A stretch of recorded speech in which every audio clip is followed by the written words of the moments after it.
नमस्कार मित्रों, ओप सनी क्लासेस के डिजिटल प्लेटफॉर्म पर आप सभी का हार्दिक स्वागत है।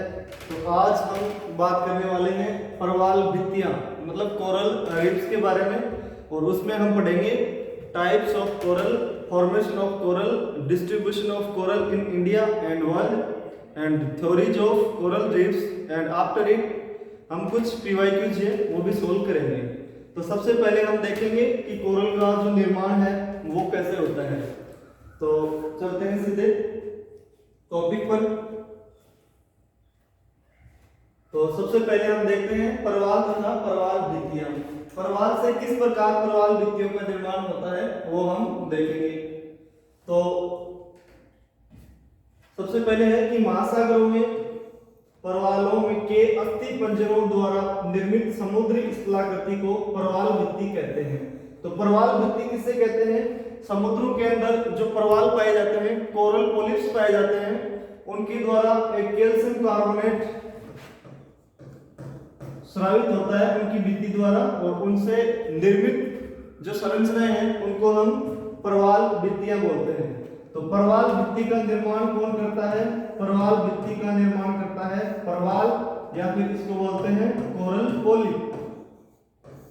कोरल पोलिप परवाल या कोरल पोलिप के द्वारा स्रावित जो पदार्थ होते हैं उनमें स्थित होता है कैल्शियम कार्बोनेट, और उसके द्वारा निर्मित होता है परवाल भित्तियां। तो एक ही क्वेश्चन बनता है यहाँ से कि परवाल भित्तियों का जो निर्माण है वो किन से होता है? तो होता है परवाल या फिर कोरल पोलिप द्वारा। ये कोरल पोलिप है, सिलेंट्रेटा संघ का एक जीव है। इसके बारे में हम थोड़ा सा आगे डिटेल में पढ़ने वाले हैं।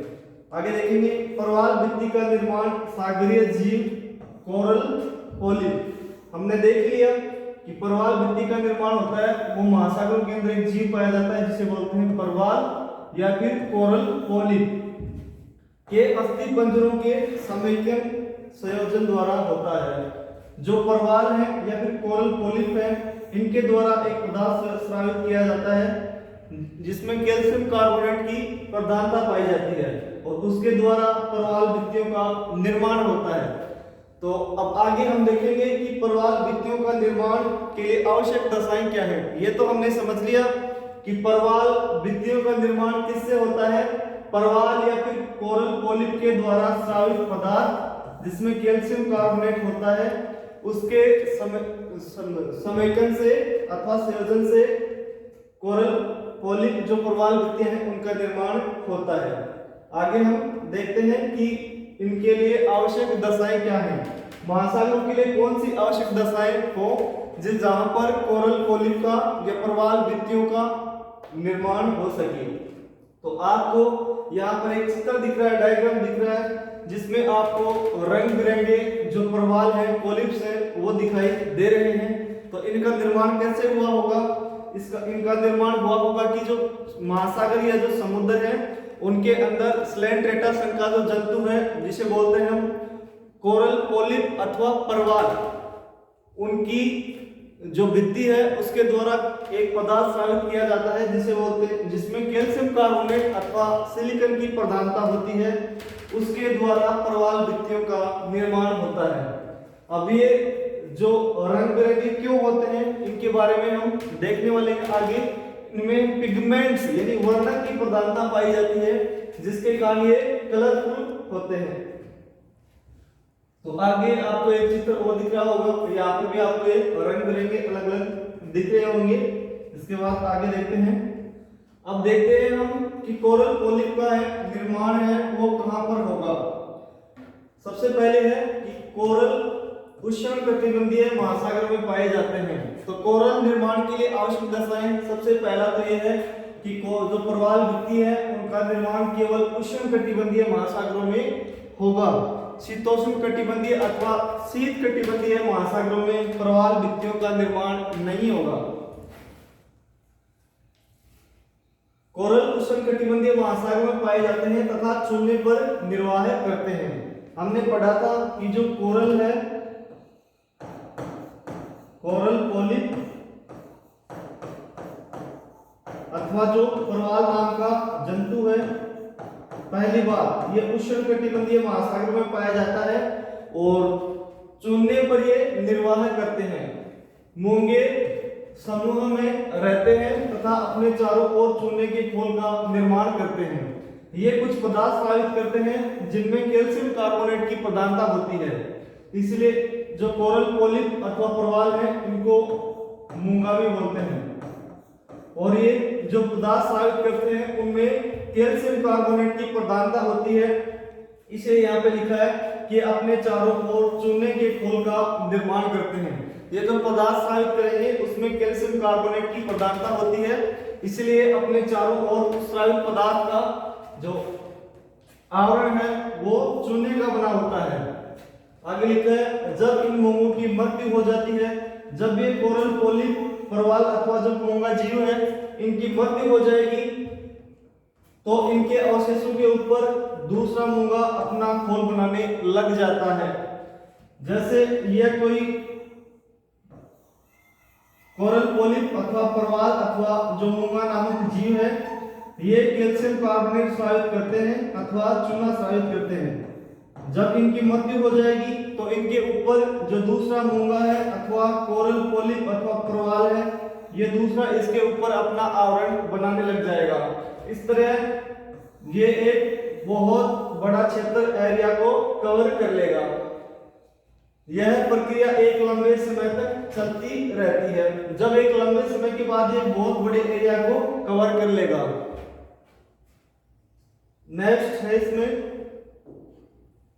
जिसके कारण मूंगे के अवशेष, अब जब ये एक बहुत बड़े एरिया को कवर कर लेगा तो उसके कारण मूंगे के जो अवशेष हैं, जो कोरल पोलिप अथवा परवाल नामक जीव है उसके अवशेष हैं, उनसे एक भित्ति का निर्माण हो जाता है जिसे परवाल भित्ति अथवा कोरल रीफ कहते हैं।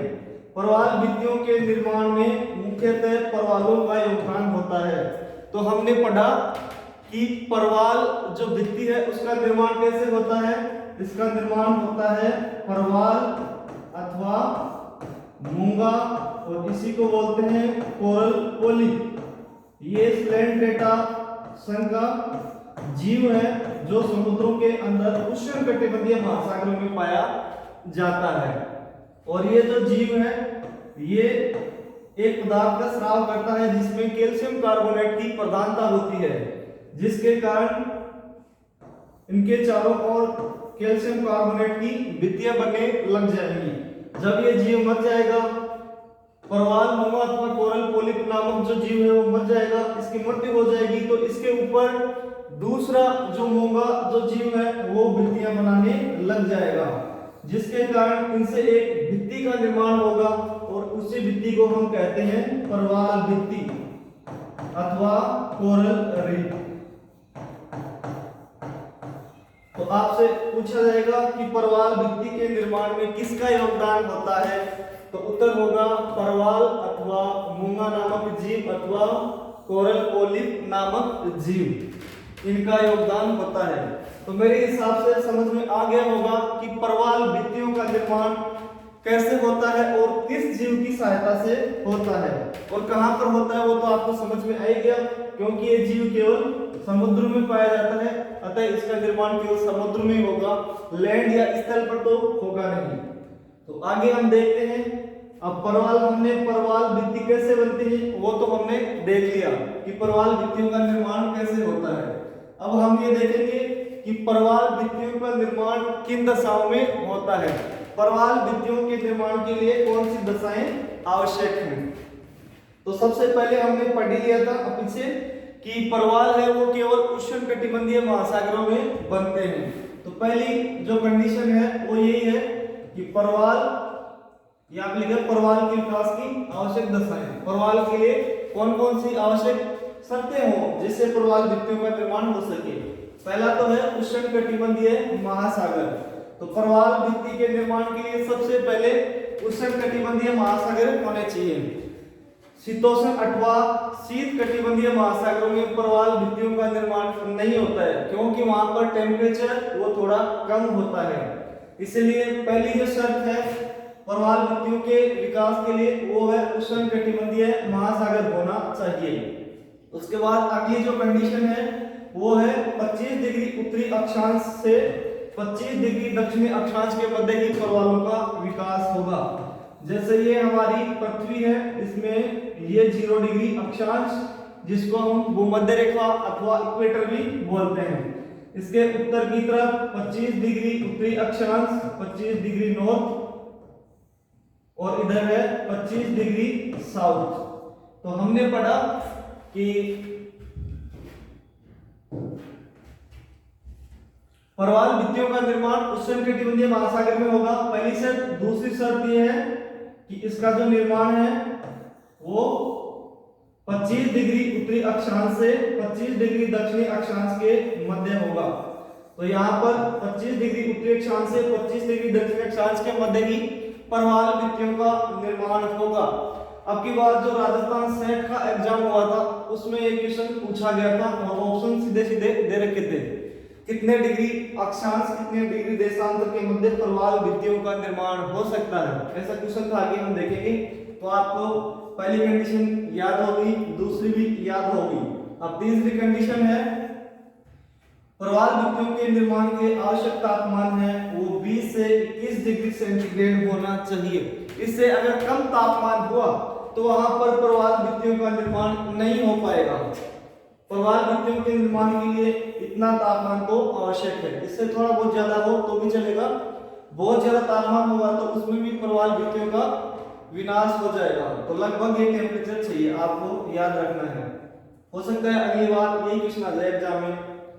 चौथा जो पॉइंट है वो है लवणता 27 से 30 पर 1000 होनी चाहिए। एक तो ये साइन होता है, ये होता है प्रतिशत का, मतलब 100 में से जो निकालते हैं वो होता है प्रतिशत, और ये होता है लवणता का साइन। 1000 में से जो निकालते हैं वो होती है लवणता। ये तो पर 100 होती है प्रतिशत और पर 1000 होती है सैलिनिटी यानी लवणता। तो लवणता होनी चाहिए 27 से 30 पर 1000। इसके बाद परवाल भित्तियों का निर्माण अत्यधिक गहराई में भी नहीं होता है, इसलिए परवाल भित्तियों के लिए आवश्यक जो गहराई है वो होनी चाहिए 50 फेदम, और एक फेदम बराबर होता है 6 फीट। एक फेदम बराबर 6 फीट, इसलिए 50 फेदम का मतलब हो गया 50 × 6 यानी लगभग 300 फीट। तो परवाल भित्तियों के निर्माण के लिए आवश्यक दशाएं में क्या क्या याद रखना है? सबसे पहले उष्णकटिबंधीय महासागर होना चाहिए। दूसरी शर्त कि तापमान है वो 20 से 21 डिग्री सेंटीग्रेड होना चाहिए। तीसरी शर्त लवणता है 27 से 30 पर 1000 होनी चाहिए। और अंतिम शर्त जो गहराई है वो होनी चाहिए 50 फेदम अथवा 300 फीट। तो ये आपको याद रखने हैं, बहुत ही महत्वपूर्ण है। आगे हम देखते हैं। तो सबसे पहले हमने देख लिया कि परवाल भित्तियों का जो निर्माण है वो कैसे होता है। उसके बाद हमने देख लिया परवाल भित्तियों के लिए, परवाल भित्तियों के विकास के लिए आवश्यक दशाएं कौन सी है वो हमने देख लिया। अब आगे हम चलते हैं। अब हम देखते हैं परवाल भित्तियों के बारे में कि परवाल भित्तियों के बारे में कुछ अन्य महत्वपूर्ण जानकारियां, जैसे परवाल भित्तियां हैं वो हमारे लिए क्यों महत्वपूर्ण है वो हम देखते हैं।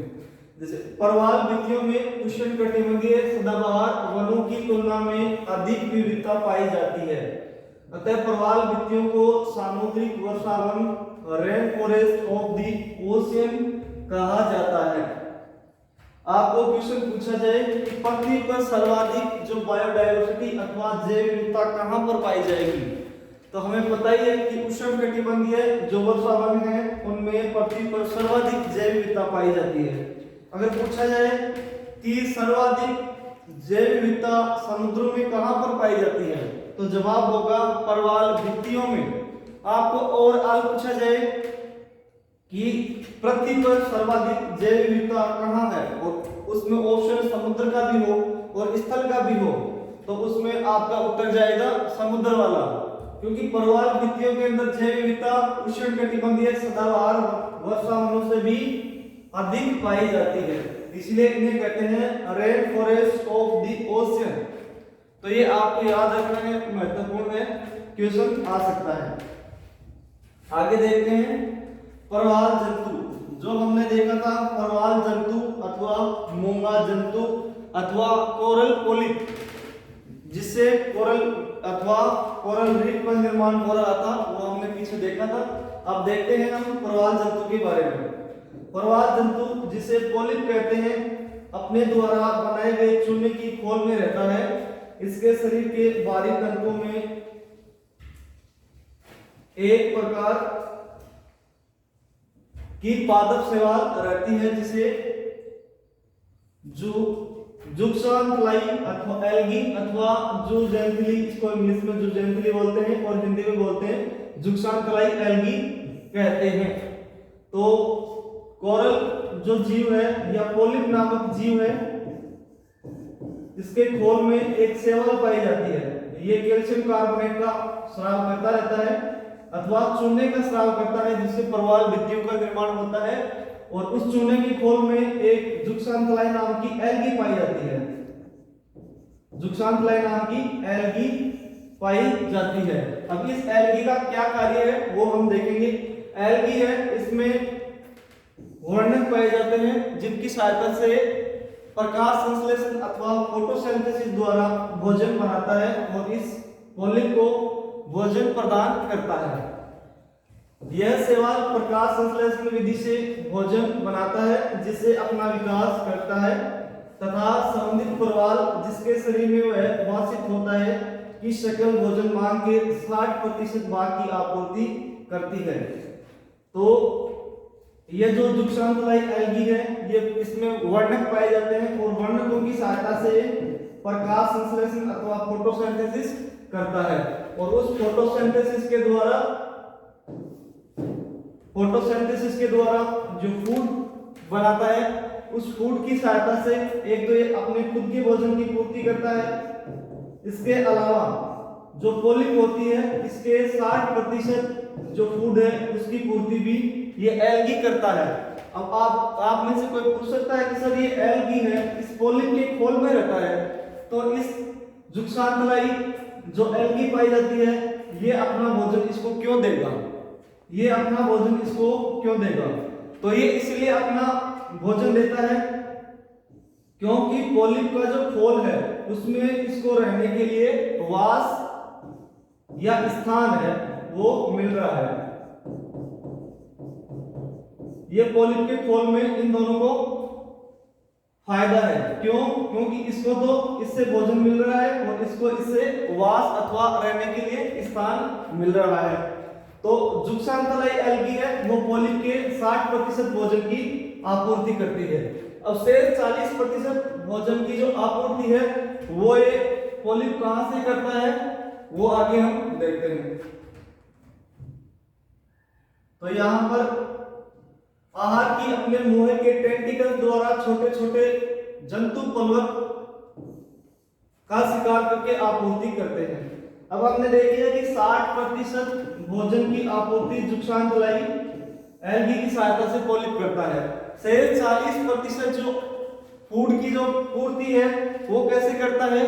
तो जो पोलिप जीव जब जीवित अवस्था में होता है तो उसके शरीर पर टेंटिकल्स पाए जाते हैं, ऐसे छोटे छोटे टेंटिकल्स पाए जाते हैं। इस टेंटिकल्स की सहायता से ये जो फाइटोप्लैंक्टन होते हैं, जंतु पलवक होते हैं छोटे छोटे, उनको शिकार करके आपूर्ति करता है।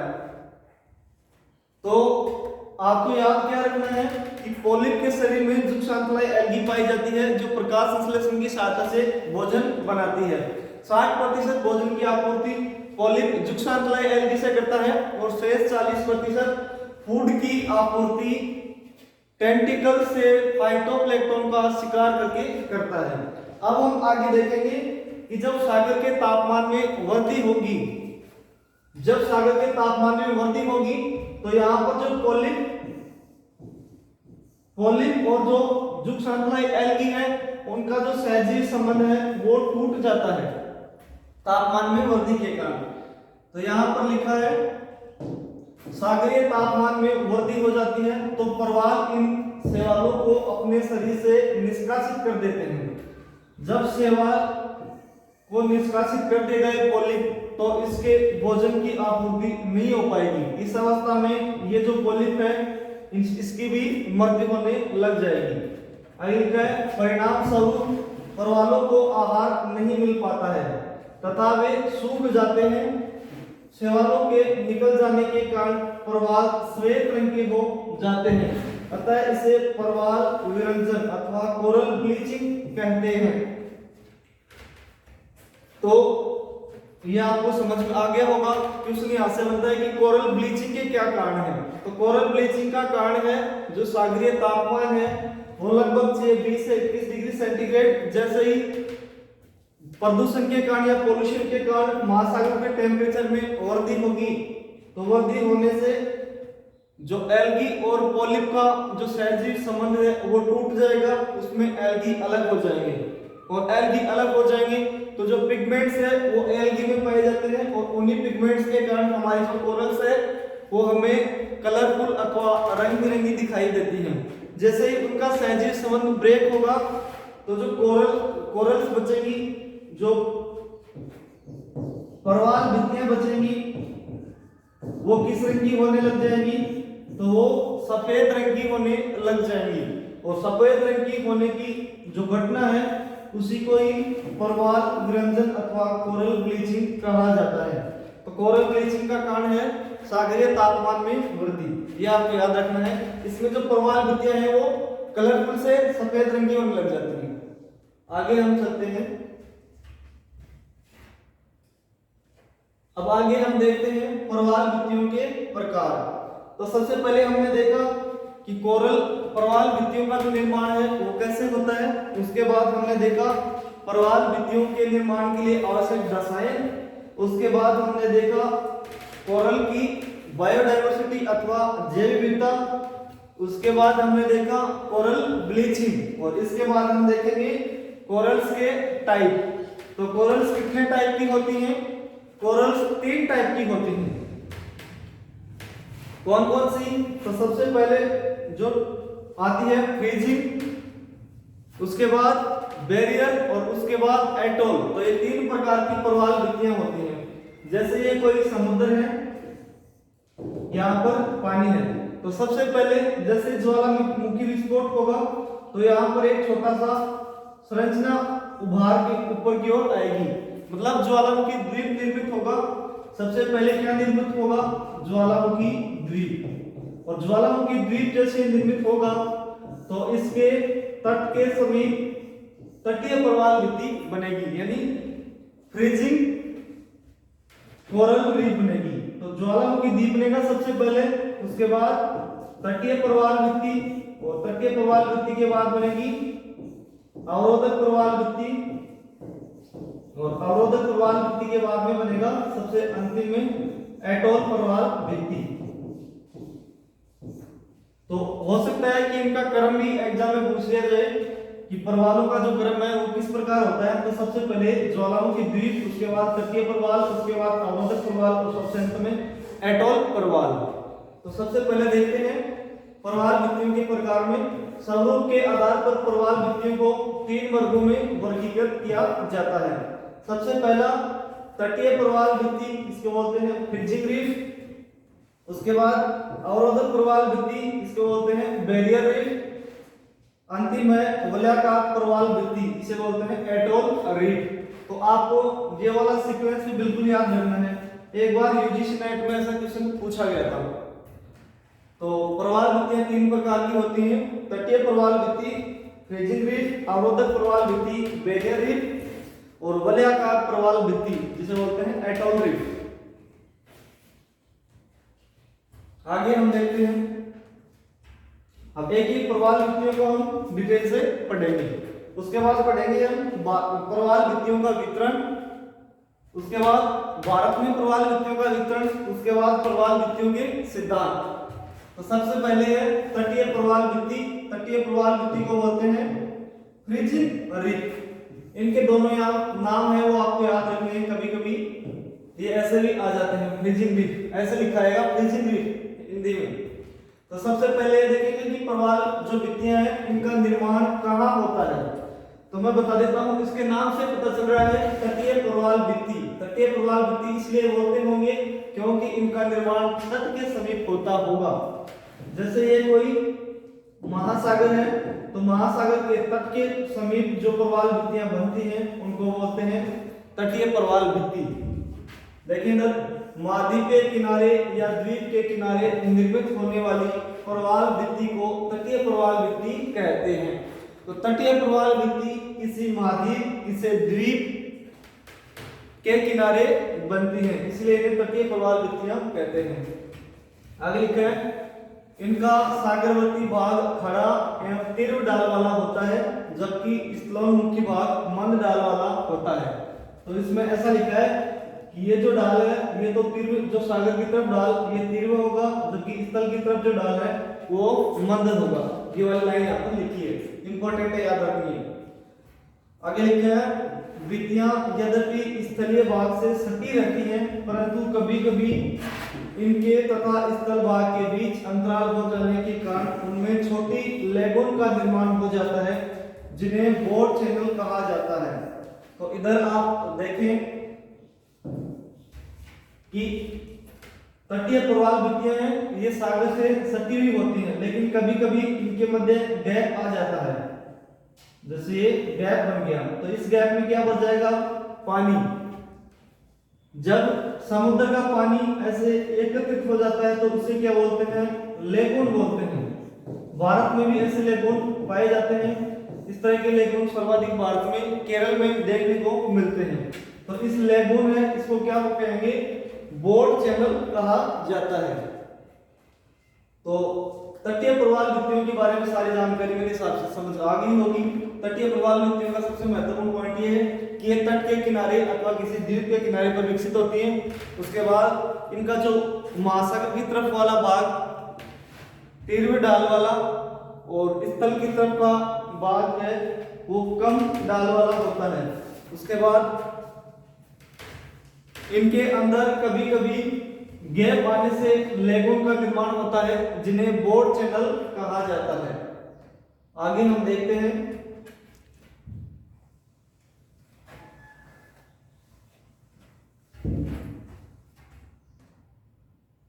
आगे देखिए, प्रवाल भित्तियां प्राय कम चौड़ी तथा सक्रिय होती हैं। तो प्रवाल भित्तियां हैं वो कम चौड़ी होती हैं।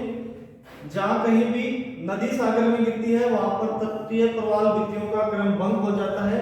इस तरह की भित्तियां सकाओ द्वीप, दक्षिणी फ्लोरिडा, मलेशिया द्वीप के सारे पाई जाती हैं। तो जिस प्रकार मैदानों से नदियां बहकर, जैसे ये सागर है और यहाँ से कोई नदी आ रही है, तो यहाँ पर प्रवाल भित्तियों का निर्माण नहीं होगा, क्योंकि यहाँ पर इनके साथ कुछ अवसाद आते हैं। नदी के साथ कुछ अवसाद आते हैं, सेडिमेंट आते हैं, तो उनकी वजह से जो एल्गी है वो अपना प्रकाश संश्लेषण नहीं कर पाते हैं। इसलिए यहाँ पर प्रवाल भित्तियां नहीं मिलेगी। कहां पर, जहां पर नदियां अपना जल समुद्र में गिराती हैं। अब तटीय प्रवाल भित्तियां कहां पर पाई जाती हैं विश्व में, तो ये पाई जाती है सकाओ द्वीप, दक्षिणी फ्लोरिडा, मलेशिया द्वीप के सारे पाई जाती है।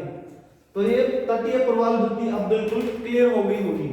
आगे हम इसका डायग्राम आपको दिखाता हूं।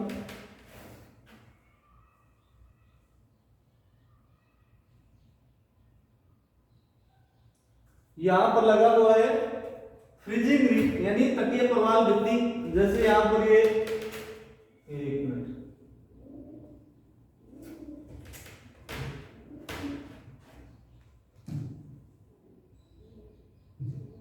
आप ऐसे देख लें, इधर ये बनी है लैंड और लैंड के आगे ये बना है सी।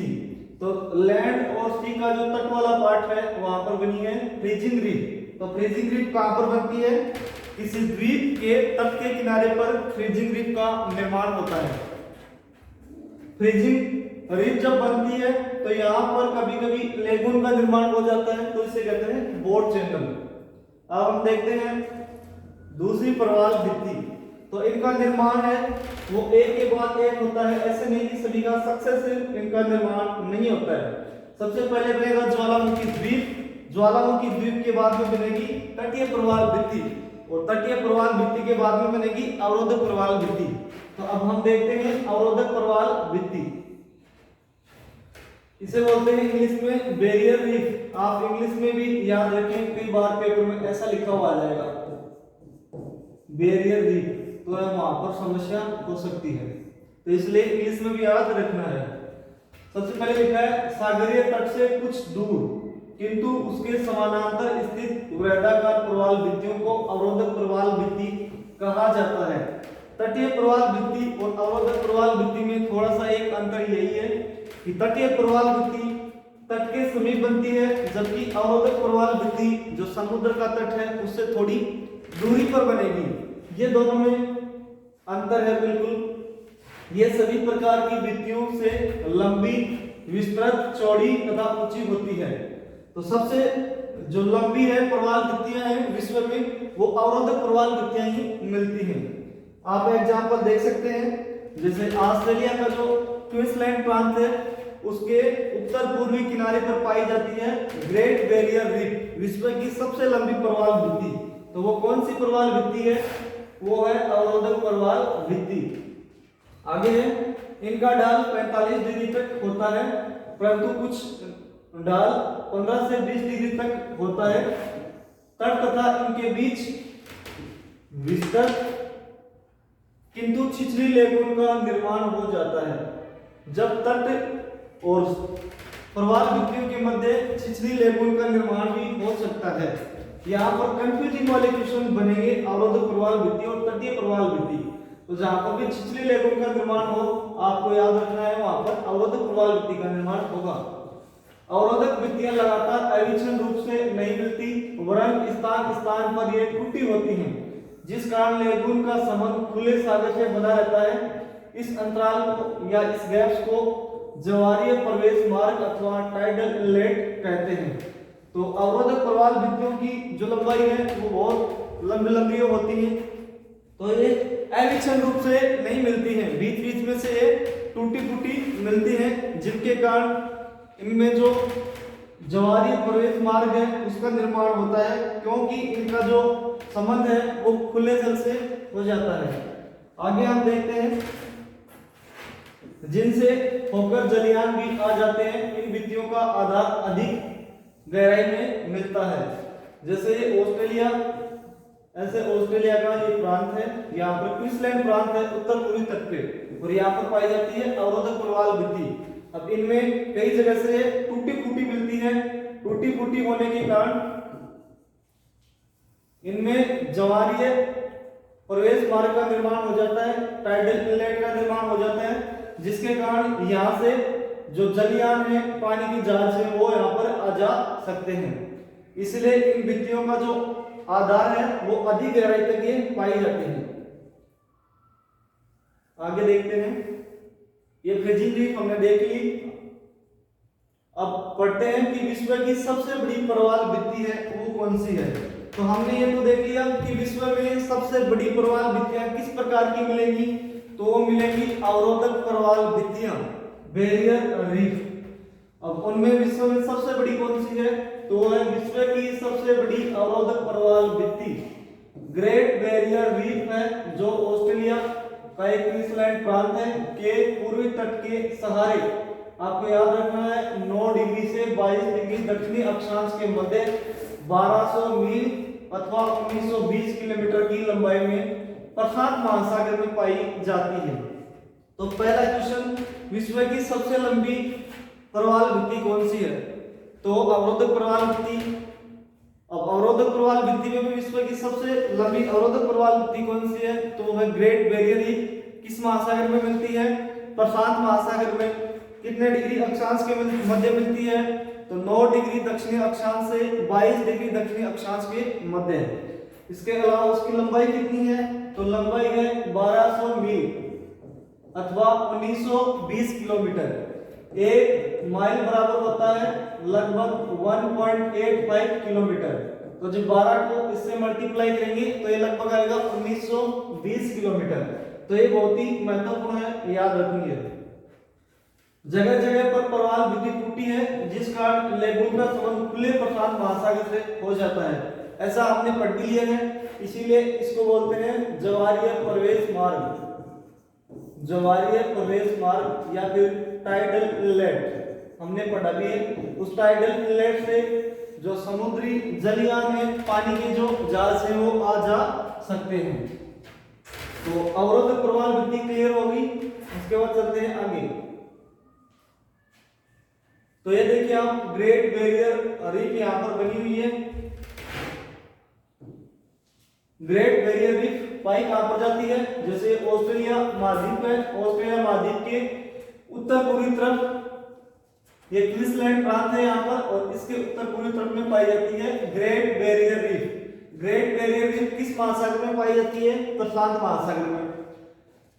लंबाई कितनी है? 1200 मील अथवा 1920 किलोमीटर। इसके अलावा कितने डिग्री अक्षांशों के मध्य पाई जाती है? तो 9 डिग्री दक्षिणी अक्षांश से 22 डिग्री दक्षिणी अक्षांश के मध्य पाई जाती है। आगे हम देखते हैं एटोल प्रवाल वृत्ति। तो सबसे पहले हमने देखा ज्वालामुखी द्वीप बना, ज्वालामुखी द्वीप के बाद तटीय प्रवाल वृत्ति बनी, उसके बाद अवरोधक प्रवाल वृत्ति बनी, उसके बाद एटोल बनेगा, यानी एटोल प्रवाल वृत्ति का निर्माण होगा। अब इसका जो आकार है वो होता है घोड़े के समान अथवा जो मुद्रिका होती है उसके समान। घोड़े की नाल अथवा मुद्रिका के आकार वाली प्रवाल वृत्ति को एटोल कहा जाता है। ये ऐसे होती है। इनकी स्थिति प्राय द्वीप के चारों ओर जलमग्न पठार के ऊपर अंडाकार रूप में पाई जाती है, परंतु इसका कोई न कोई भाग खुला अवश्य रहता है। इसके बीच में लेगून पाई जाती है। ये ऐसे होती है और इसका एक भाग किधर से खुला होगा जिसके कारण इसमें जल प्रवेश कर जाता है, इसी के कारण इसमें लेगून का निर्माण हो जाता है। तो एटोल का जो आकार होता है घोड़े के नाल अथवा मुद्रिका के समान होता है, आपको याद रखना है। आगे हम देखते हैं इसकी ऊपरी सतह पर ताड़ के वृक्ष पाए जाते हैं। तो एटोल जो बनेगा इसके मध्य में तो लेगून का निर्माण होगा और इसकी भित्ति के ऊपर ताड़ अथवा नारियल के वृक्ष पाए जाते हैं। अब एटोल भी 3 प्रकार की होते हैं। तो एटोल का हमने देख लिया कि एटोल के अंदर लेगून बनेगी और एटोल की जो भित्ति है उस पर ताड़ अथवा नारियल के वृक्ष पाए जाते हैं। अब एटोल 3 प्रकार के होते हैं। वे एटोल जिनके बीच में द्वीप नहीं पाया जाता, कोरल प्रवाल की वलयाकार श्रेणियां ही पाई जाती हैं। अब एक एटोल तो वो हो सकता है जिसमें केवल वलयाकार श्रेणियां पाई जाएंगी और बीच में लेगून का निर्माण होगा। एक एटोल वो पाई जाएगी जिसके बीच में द्वीप होगा और उसके बीच में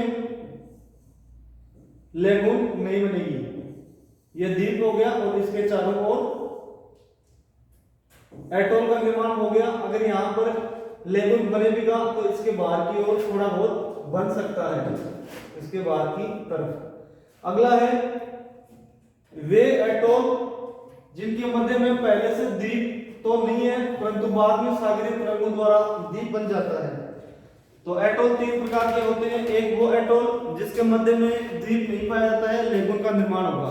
एक वो एटोल जिसके मध्य में द्वीप होता है, इसलिए एटोल का निर्माण उसके चारों तरफ होगा। और एक तीसरा वो एटोल जिसके मध्य में पहले से तो किसी प्रकार का लेगून नहीं पाया जाता है, लेकिन सागरीय तरंगों द्वारा इसमें द्वीप का निर्माण हो जाएगा, क्योंकि सागरीय तरंगें हैं वो सेडिमेंट्स को लाकर इसके अंदर जमाव कर देगी, जिसके कारण इसके अंदर द्वीप का निर्माण हो जाएगा। तो एटोल 3 प्रकार के हो गए। अब आगे चलते हैं। इसमें लिखा है कि अपरदन एवं निक्षेपण द्वारा उनके ऊपर द्वीप जैसा बन जाता है, इन्हें प्रवाल या एटोल द्वीप कहा जाता है। उदाहरण के लिए लाल सागर, इंडोनेशिया सागर, चीन सागर, ऑस्ट्रेलिया सागर में अधिकता में पाए जाते हैं। फुनाफुटी एटोल एवं फिजी एटोल एक प्रसिद्ध एटोल है। तो ये महत्वपूर्ण है। तो 3 प्रकार के एटोल हो गए जिसके अंदर द्वीप पाया जाता है, जिसके अंदर पहले से द्वीप नहीं पाया जाता, लेकिन सागरीय तरंगों द्वारा द्वीप का निर्माण होता है। और एक वो एटोल जिसके अंदर लेगून पाया जाता है, द्वीप नहीं पाया जाता है। एटोल का सबसे फेमस उदाहरण है वो है फूनाफटी एटोल, ये आपको याद रखना है। आगे हम देखते हैं, हाँ यहाँ पर ये चित्र दिया गया है और इसमें देख सकते हैं इधर ये एटोल है और इधर ये एक एटोल है, इसके बीच में लेगून का निर्माण हो गया। जैसे हमने गोल बना के देखा तो एटोल के अंदर लेगून का निर्माण हो गया। एक वो एटोल जिसके अंदर लेगून पाई जाएगी और एक वो एटोल जिसके अंदर द्वीप पाया जाएगा। एक वो एटोल जिसके अंदर पहले से द्वीप नहीं पाया जाता लेकिन बाद में बन जाता है। अब यहाँ पे आपको 4 डायग्राम दिखा रखे हैं, इनका क्रम हमने सबसे पहले पढ़ लिया था कि सबसे पहले बनता है ज्वालामुखी द्वीप। जैसे यहाँ पर ये एक्टिव वोल्केनो है और एक्टिव वोल्केनो के द्वारा जैसे ही सेडिमेंट्स बाहर आए तो इसका समुद्र के ऊपर जमा हो गया। अब इसके बाद अगली स्टेप में इसके चारों ओर फ्रीजिंग रीफ अथवा तटीय प्रवाल भित्ति बन गई। तटीय प्रवाल भित्ति में जैसे सबसिडेंस हुआ, जैसे ही अवतलन हुआ तो अवतलन के पश्चात बनी बेरियर रीफ अवरोधक प्रवाल भित्ति। और अवरोधक प्रवाल भित्ति में जैसे सबसिडेंस होगा उसके बाद बनेगा एटोल। तो जब हम पढ़ेंगे प्रवाल भित्तियों से संबंधित सिद्धांत तो उसमें ये सबसिडेंस वाला जो सिद्धांत है वो देखेंगे, डार्विन ने जो दिया था। तो हमने प्रवाल भित्तियों की प्रकार वो कंप्लीट कर लिए हैं। और आगे हम देखते हैं भारत में प्रवाल भित्तियों का वितरण। तो हमने 3 प्रकार की प्रवाल भित्तियां पढ़ी हैं, उनमें से केवल 2 ही प्रकार की प्रवाल भित्तियां भारत में मिलती हैं। अवरोधक प्रकार की जो प्रवाल भित्ति है वो भारत में नहीं मिलती है। भारत में केवल तटीय प्रवाल भित्ति और वलयाकार प्रवाल भित्ति ही पाई जाती है। तो सबसे पहले देखते हैं भारत में प्रवाल भित्तियां। भारत में प्रवाल भित्तियां भारत के सबसे प्राचीन और गतिशील पारिस्थितिकी तंत्रों में से एक है। प्रवाल भित्तियां न केवल असंख्य समुद्री जीवन के लिए एक अभयारण्य प्रदान करती हैं, बल्कि समुद्री तट को कटाव से बचाने के लिए भी महत्वपूर्ण भूमिका निभाती हैं। तो प्रवाल भित्तियां अपरदन में भी महत्वपूर्ण भूमिका निभाती हैं। आगे देखते हैं भारत में प्रवाल भित्तियां कहां पर मिल सकती हैं। भारत में प्रवाल भित्तियां मुख्यतः रूप से अंडमान निकोबार द्वीप समूह, मन्नार की खाड़ी, कच्छ की खाड़ी, पाक जलडमरू और लक्षद्वीप तक सीमित हैं। लक्षद्वीप को छोड़कर सभी प्रवाल भित्तियां हैं ये सभी झालरदार प्रवाल भित्तियां हैं। झालरदार प्रवाल भित्तियों को बोलते हैं तटीय प्रवाल भित्तियां। तो जैसे आगे मैप लगा तो उसमें मैं ये सारी प्रवाल भित्तियां आपको दिखाता हूँ। दुनिया के लगभग 440 एटोल में से अधिकांश एटोल प्रशांत महासागर में मिलते हैं। एक वाले लेक्चर में क्वेश्चन पूछा गया था कि विश्व में सर्वाधिक जो एटोल है वलयाकार प्रवाल भित्तियां वो किस महासागर में पाई जाती है। तो याद रखना है प्रशांत महासागर में पाई जाती है।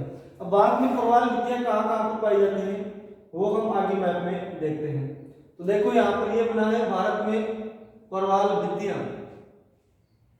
Coral reefs in India. तो भारत में 2 ही प्रकार की प्रवाल भित्तियां पाई जाती हैं, एक तटीय प्रवाल भित्ति और एक वलयाकार प्रवाल भित्ति। तो तटीय प्रवाल भित्ति कहां पर पाई जाती है। एक तो पाई जाती है गल्फ ऑफ कच्छ यानी कच्छ की खाड़ी में, इसके अलावा पाक जलडमरू अथवा जो मन्नार की खाड़ी है यहाँ पर पाई जाती है। इसके अलावा मुंबई और गोवा के तट पे और इसके अलावा अंडमान निकोबार द्वीप समूह पे। यहाँ पे देखिए आप फ्रीजिंग रीफ्स ये कहाँ पर मिल रही है। 1 number gulf of Kutch, 2 number Mumbai अथवा गोवा तट, 3 नंबर पाक जलडमरू पे, उसके अलावा 4 नंबर अंडमान निकोबार द्वीप समूह पे। भारत में एटोल से केवल एक मात्र द्वीप निर्मित है जिसे बोलते हैं लक्षद्वीप आइसलैंड। लक्षद्वीप आइसलैंड है वो वलयाकार प्रवाल भित्ति से निर्मित एकमात्र भारत का द्वीप है। तो ये आपको याद रखना है। भारत में प्रवाल भित्ति से संबंधित क्वेश्चन भी बनते हैं। आगे हम चलते हैं, अब देखते हैं प्रवाल भित्तियों की उत्पत्ति से संबंधित सिद्धांत। प्रवाल भित्तियों की उत्पत्ति से संबंधित 4 जो सिद्धांत हैं वो महत्वपूर्ण हैं और उनको हम देखने वाले हैं। सबसे पहला है अवतलन सिद्धांत यानी सबसिडेंस थ्योरी। अगला है स्थिर स्थल सिद्धांत non subsidence theory.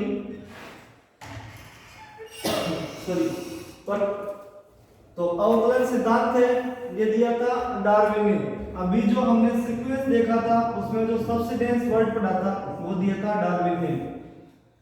Active volcano के द्वारा जैसे ही विस्फोट होता है चारों ओर ज्वालामुखी द्वीप बनता है, उसके सबसिडेंस से उसके चारों अवरोधक प्रवाल भित्ति उसके चारों तटीय प्रवाल भित्ति, उसके सबसिडेंस से अवरोधक प्रवाल भित्ति और उसके सबसिडेंस से एटोल का निर्माण होता है।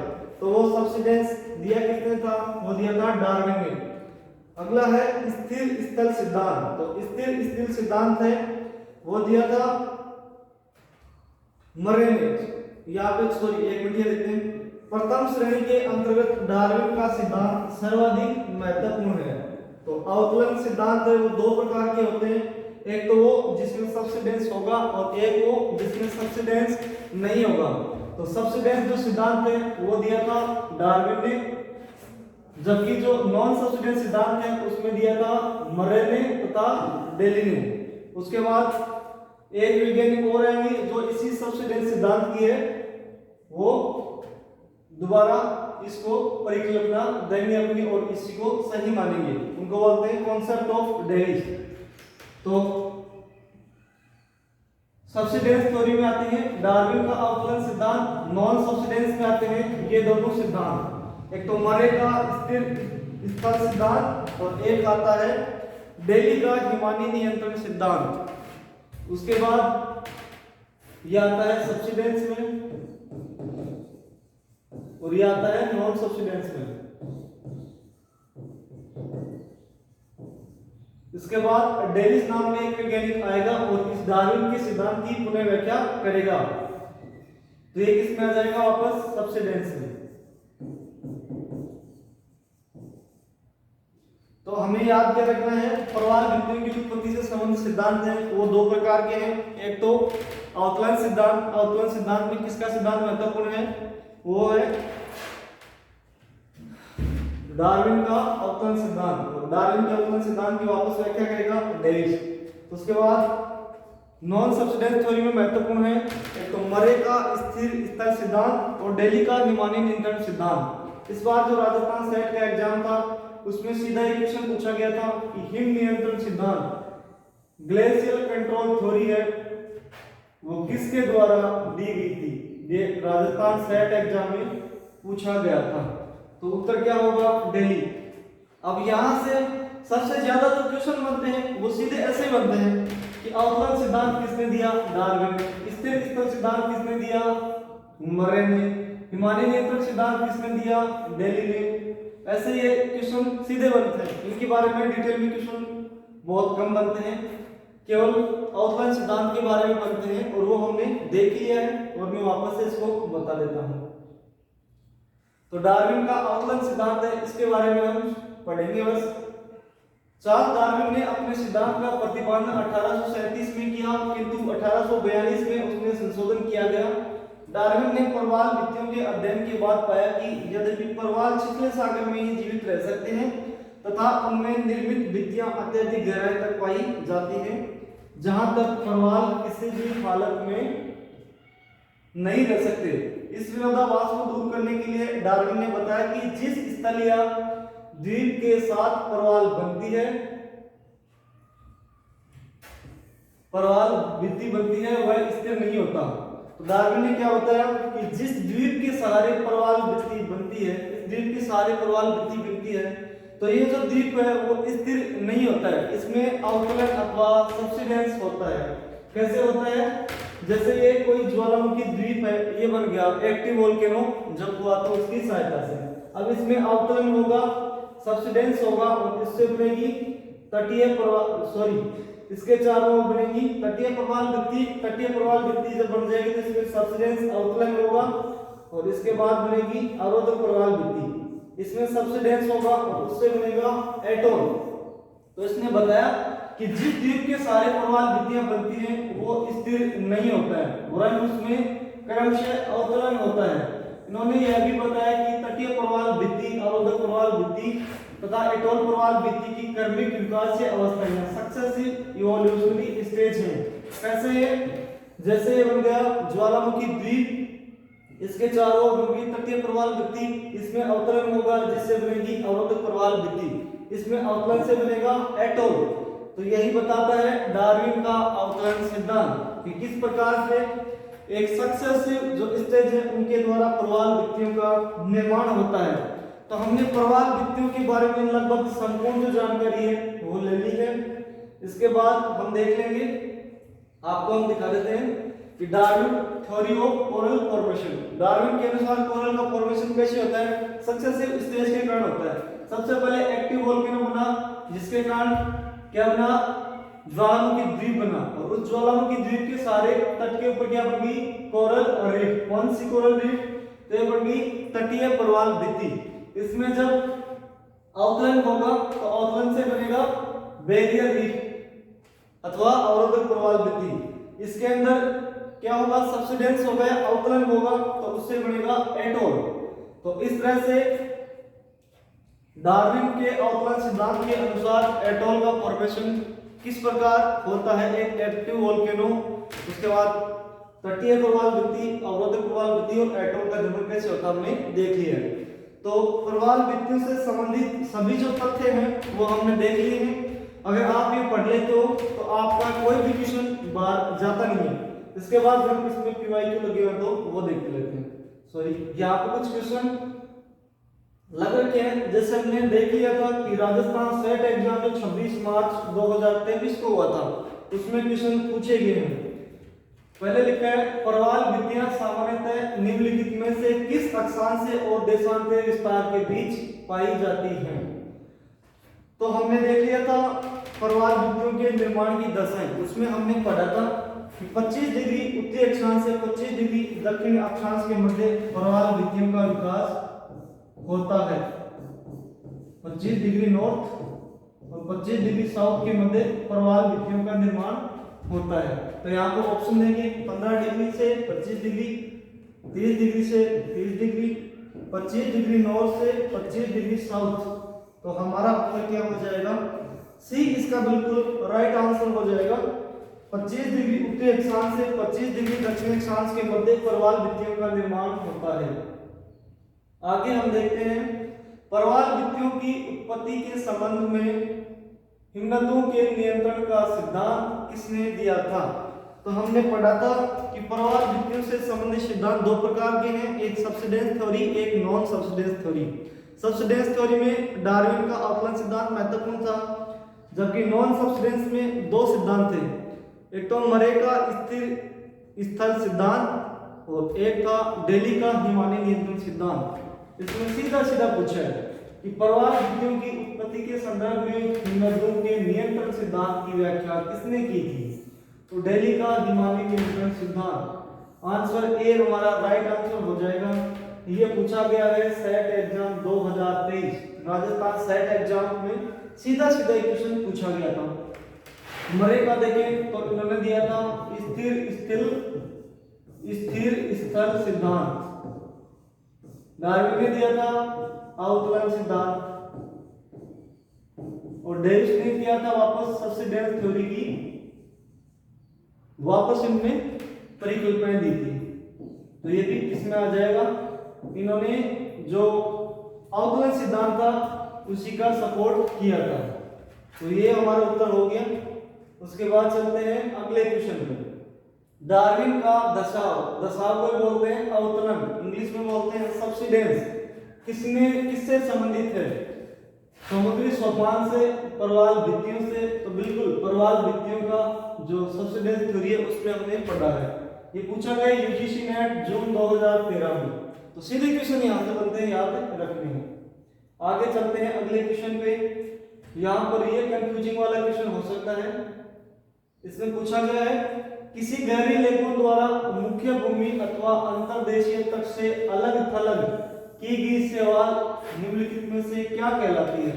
तो हमने पढ़ा था तट से दूर कौन सी प्रवाल भित्ति बनती है, तो बनती है रोधिका प्रवाल भित्ति अथवा बैरियर रीफ, इंग्लिश में बोलते हैं इसको बैरियर रीफ। ये क्वेश्चन यूजीसी नेट 2013 में पूछा गया है, ये अच्छा क्वेश्चन है।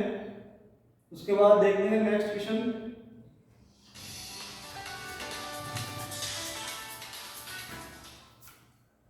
अगला जो क्वेश्चन है वो है निम्नलिखित कथनों पर विचार कीजिए।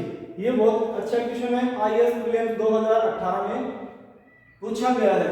सबसे पहला स्टेटमेंट है विश्व की सर्वाधिक प्रवाल भित्तियां उष्णकटिबंधीय सागर जलों में मिलती हैं। तो हमने पढ़ा था कि प्रवाल भित्तियों के विकास की आवश्यक दशा में उष्णकटिबंधीय महासागर में प्रवाल भित्तियां पाई जाती हैं। इसका मतलब ये तो बिल्कुल राइट स्टेटमेंट है। उसके बाद अगला है विश्व की 1/3 से अधिक प्रवाल भित्तियां ऑस्ट्रेलिया, इंडोनेशिया और फिलीपींस के राज्य क्षेत्र में स्थित हैं। ये स्टेटमेंट भी बिल्कुल सही है। अधिकांश जो प्रवाल भित्तियां हैं हमने पढ़ाया था कि मैक्सिमम जो एटोल है वो प्रशांत महासागर में स्थित है। तो ये स्टेटमेंट अपना बिल्कुल राइट स्टेटमेंट है। आगे लिखा है उष्णकटिबंधीय वर्षावनों की अपेक्षा प्रवाल भित्तियां कहीं अधिक संख्या में जंतु समूह का प्रपोषण करती हैं। तो ये भी बिल्कुल राइट स्टेटमेंट हमने पढ़ा था कि उष्णकटिबंधीय वर्षावनों से भी अधिक जो जैव विविधता है वो प्रवाल भित्तियों में पाई जाती है। इसका मतलब ये भी राइट है। तो ए, बी और सी सभी कथन सही है। इसमें पूछा है कौन सा कथन सही है, तो 1, 2 और 3 तीनों कथन सत्य हैं। तो ये उत्तर अपना सही हो गया। आईएएस प्रीलिम्स 2018 में क्वेश्चन पूछा है और बहुत अच्छा क्वेश्चन है। आगे हम देखते हैं नेक्स्ट, कौन सा सागर प्रवाल की उत्पत्ति के लिए उपयुक्त है। तो हमने पढ़ा था कि उष्णकटिबंधीय महासागर है प्रवाल भित्तियों के निर्माण के लिए उपयुक्त है। उत्तर नंबर ए इसका राइट आंसर होगा। चलते हैं नेक्स्ट, विश्व की सबसे बड़ी प्रवाल भित्ति ग्रेट बैरियर रीफ कहाँ पाई जाती है। तो ये हमने पढ़ लिया था ऑस्ट्रेलिया के पूर्व में, ऑस्ट्रेलिया के उत्तर पूर्व में। ये भी सही है वैसे तो और ये भी सही है, लेकिन जब उत्तर पूर्व ऑप्शन हो तो ये वाला राइट आंसर हो जाएगा। ये नहीं होता तो ये मान लेते उत्तर। तो उत्तर नंबर बी अपना एकदम राइट आंसर होगा। उसके बाद आगे चलते हैं नेक्स्ट क्वेश्चन पर। तो ये थे दोस्तों प्रवाल भित्तियों का टॉपिक। इससे संबंधित सभी तथ्य हमने पढ़ लिए हैं। इससे संबंधित अगर आपकी कोई भी क्वेरी है, कोई भी आपकी समस्या है, तो आप कमेंट बॉक्स में हमें कमेंट कर सकते हैं। उसका जो समाधान है वो हम आपको जरूर देंगे। तो अगर आपको पसंद आया सेशन तो लाइक करें, शेयर करें, सब्सक्राइब करें। धन्यवाद।